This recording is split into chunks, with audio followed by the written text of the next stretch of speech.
Halo guys, jumpa lagi dengan aku Yani. Terima kasih buat kalian yang sudah support channel aku dengan subscribe.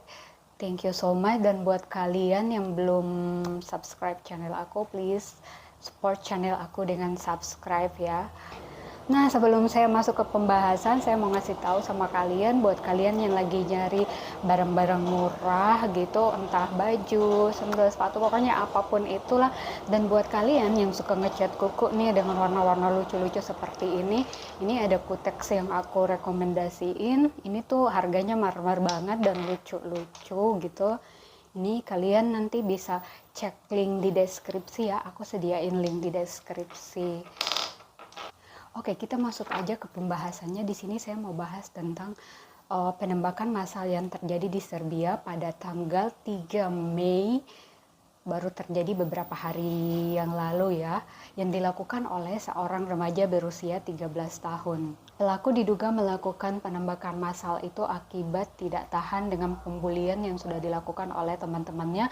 Namun cerita ini masih belum jelas ya, karena polisi sendiri masih melakukan penyelidikan dan belum ada keterangan yang pasti tentang motif kenapa pelaku melakukan penembakan massal tersebut. Namun dari berita-berita yang beredar di media sosial, kabar-kabar dari netizen sana yaitu pelaku itu adalah korban pembulian. Pelaku tidak tahan dengan pembulian yang dilakukan oleh teman-temannya hingga dia berani nekat melakukan aksi brutal tersebut pada pagi 3 Mei. Dalam aksi penembakan brutal yang dilakukan oleh si pelaku ini menewaskan 8 orang, yang satunya yaitu Sabtan sekolah dan 7 lainnya adalah teman sekolahnya dan satu lagi yaitu guru sejarah, namun beliau yang bisa diselamatkan dan sekarang masih dirawat di rumah sakit. Ada beberapa juga yang luka-luka, mungkin akibat mereka tuh lari keluar ya pada saat penembakan itu, akhirnya ada yang jatuh, ada yang ini, akhirnya ada beberapa yang terluka juga, tapi kabarnya mereka tidak apa-apa sih, hanya sedang dalam proses penyembuhan. Pelaku ini berusia 13 tahun hingga dia ditangkap oleh pihak kepolisian, namun tidak bisa dipenjarakan karena dia belum cukup umur untuk dihukum. Ini adalah pelaku penembakan massal tersebut, usianya baru 13 tahun. Namanya adalah Kosta Kecmanovic. Maybe dia introvert entahlah, tapi dia dikenal pendiam, dan dari foto-foto yang tersebar di media sosial dia terlihat seperti anak-anak yang berprestasi pada umumnya. Dan dari cerita yang saya kumpul-kumpulin dari netizen medsos itu, katanya si Costa ini tumbuh dengan normal seperti remaja-remaja lainnya. Namun mungkin si Costa ini sudah sering mendapatkan pembulian di sekolahnya, entah pembulian seperti apa itu tidak jelas, hanya beritanya bahwa diduga dia mengalami pembulian. Dan kemungkinan pembulian ini sudah terjadi sejak lama namun tidak ada yang mengetahuinya, dan si Costa ini memendam-mendam sendiri apa yang telah terjadi, sehingga pada titik dimana si Costa tidak tahan lagi dengan pembulian tersebut, akhirnya Costa melakukan rencana yang mengerikan. Setelah ditelusuri oleh polisi, ternyata si Costa ini telah membuat plan selama 1 bulan sebelum kejadian tersebut. Jadi selama 1 bulan itu si Costa ini sudah menyusun rencana, bahkan dia membuat dana sekolah ya. Jadi dia udah atur gimana dia masuk dan dia kemana dulu, siapa yang akan jadi targetnya, dan dia juga menuliskan nama-nama targetnya di mana yang harus dia shoot. Jadi ini bukanlah sesuatu yang terjadi secara tiba-tiba. Jadi si Costa ini sudah merencanakan sebulan sebelumnya. Jadi benar-benar perencanaan yang matang.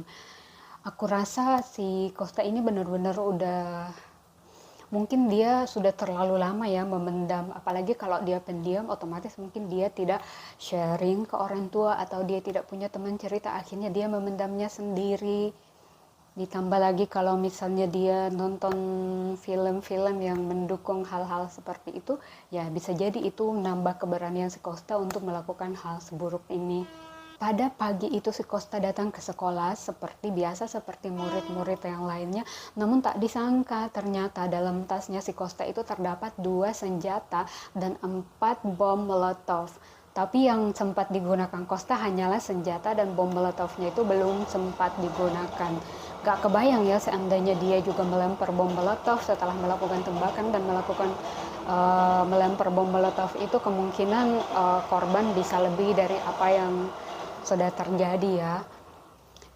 Ketika Costa memasuki pintu pagar halaman sekolah, dia mulai melancarkan aksinya dengan mengeluarkan senjata dan berjalan menuju kelas yang dimana sudah ditargetkannya. Kebetulan kelas sejarah itu dekat dengan pintu pagar masuk sekolah. Nah, saat Saptan melihat Costa yang memegang senjata, Saptan mencoba menghalangi si Costa, mencoba melerai gitu.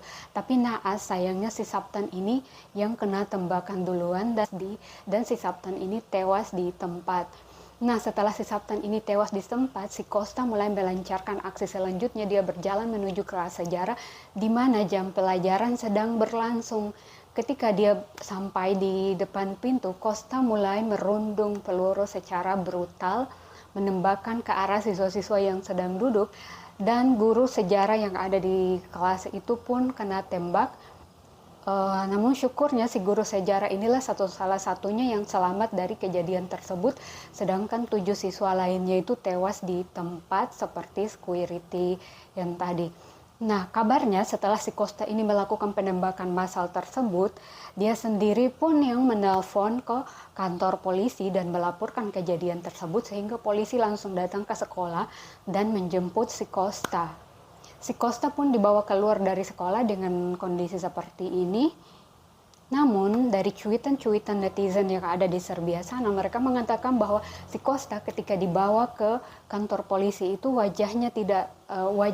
raut wajahnya sama sekali tidak menunjukkan rasa bersalah atau penyesalan atas apa yang telah dilakukannya. Keluarga korban pun datang ke sekolah dan menangis histeris atas kejadian yang telah dialami oleh anak-anaknya. Mereka menyebut si Costa ini adalah monster.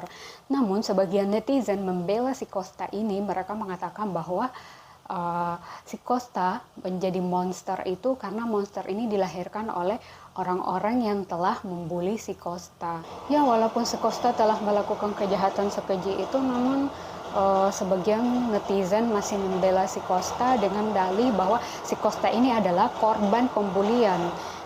Mungkin mereka tidak membenarkan apa yang dilakukan oleh si Costa, namun mereka kasihan juga sama si Costa. Mungkin mereka berpikir bahwa si Costa menjadi monster itu akibat dari aksi pembulian yang telah dilakukan oleh orang-orang. Entah siapa yang membulinya, kita belum tahu jelas karena polisi sendiri belum mengonfirmasi motif dari apa yang telah dilakukan oleh si Costa ini.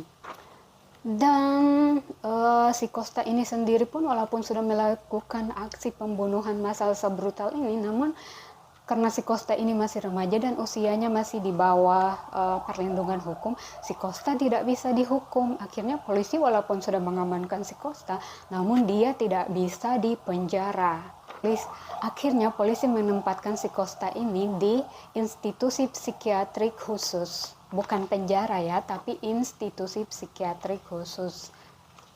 Dia ditempatkan di sana dan polisi mengambil sampel darahnya untuk diuji, dilakukan toksikologi untuk mengetahui apakah si Costa ini melakukan penembakan massal ini akibat pengaruh dari alkohol, narkotika, atau zat-zat psioaktif lainnya.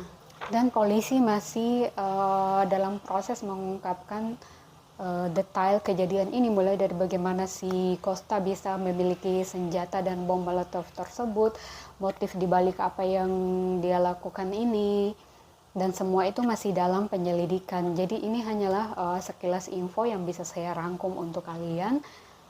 Dan buat kalian yang belum subscribe channel aku, silahkan subscribe ya. Cuma ini aja sih yang mau aku bahas. Nanti kalau ada info selanjutnya aku bahas lagi. Jadi jangan lupa support channel aku dengan subscribe. Thank you.